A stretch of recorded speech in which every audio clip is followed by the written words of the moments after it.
Hey everyone, it's Coach Vivien, and today we're going to talk about the ideal temperature for Strava hunting. So I'm sure that by now you've noticed that it's a lot harder to ride at your threshold at 100 degrees than it is 50 degrees, and there's actually a reason for that. Now that reason is actually that as ambient temperature increases, there's an increased metabolic cost to riding. Now, this heat adjusted power model that CCNS created is actually what we're going to use to estimate that increasing metabolic cost.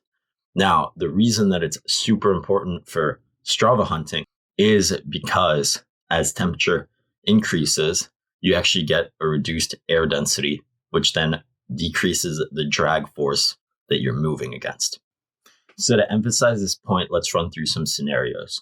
So just running the numbers from our heat adjusted power model and then using the laws of physics to figure out the drag at these temperatures and speed, you can see that the relationship is pretty equal.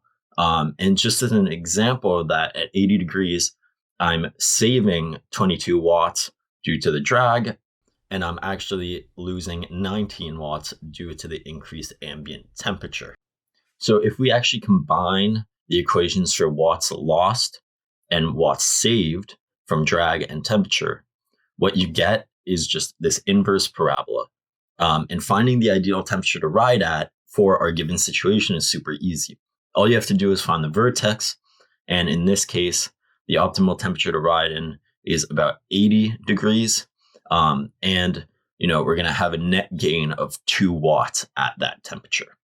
So let's look at another scenario now. And let's assume that our TT is even flatter and it's even faster. So what I'm really trying to emphasize here is that as your speed increases, the drag force becomes more and more important, and it is also way more important than the actual metabolic cost of exercising at high temperature. So I'm sure by now some of you are saying, but Vivien, not every course is flat, not every course is fast. So let's look at a climb.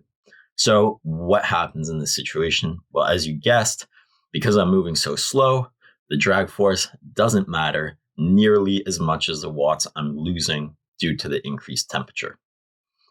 So if we look at a parabola again for this situation, as you can see here, we pretty much have a linear line with a negative slope that's really steep. So essentially, in this situation, I want to pick a cold temperature to ride in.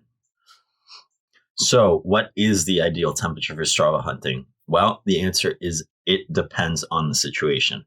Depends on the segment, depends on how fast you're going, all that kind of stuff. All those external factors play into it. But you can really narrow it down to one simple catchphrase, which is the faster it is, the hotter it should be, and the slower it is, the colder it should be. So hopefully that gave you an idea of some things to look out for when you're going out and trying these segments. Now, as always, if you have any questions, shoot me an email, shoot me a message, and feel free to fire away.